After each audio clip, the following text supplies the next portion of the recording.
What are the things that you can do to move your case forward? Keep this video handy, make it one of your favorites so that you can go back, watch it, look at the links that I'm sharing in this video in the event you're going to need this information in the future. First strategy that you can do, if this applies to you, is you could apply for premium processing. Some of you may be familiar with it because maybe you've gone through it.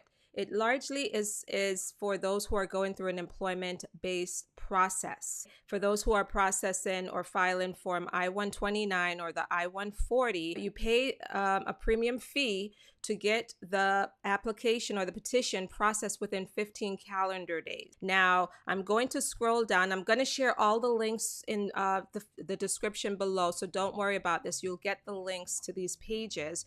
But if you scroll down on this page, it tells you who is eligible to file for premium processing. The second tip or strategy that you can do is you can do an expedited request. So your request has to be extremely strong and well put together for it to really rise to the top and for you to get that acceptance of that request. They require proof, documentation, and they have the complete discretion whether or not to expedite your case or not. USCIS may consider an expedited request if it meets one of the following criteria. If it's going to result in a severe financial loss to a company or an individual, you're going to have a very strong, compelling reason why you're seeking expedited service. Could it be because of there's an urgent humanitarian reason or some other compelling interest that the government has that you need to tell them about, right?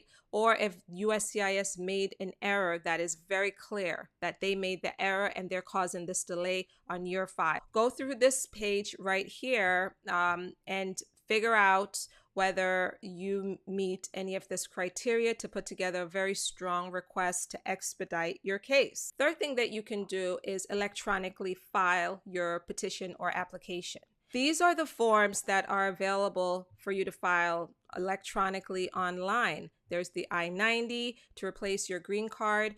There's the I-130, the I-539, the application to change your status or extend your status. The N-400 naturalization application, and a few others are here as well.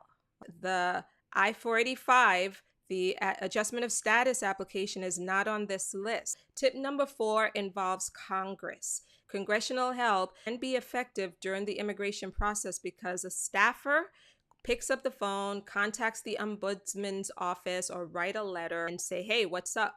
What's up? And in some cases, it can be helpful. And the last tip, file a mandamus. We've talked about this before. The mandamus is a federal action. It's litigated in federal court, and it forces the government to do its job, to make a decision, to move your case forward. You want to make sure that you work with an attorney to prepare your mandamus. That's my best recommendation. Obviously, contact us. We do those. Just to summarize, 5 tips that you can do. Number 1, you could do premium processing. Number 2, expedited requests. Number 3, electronic filing. Number 4, get some congressional help. And then lastly, the other thing that you can do is you can file a mandamus. Guys, thank you so much for joining me. I will see you in the next one. Bye-bye.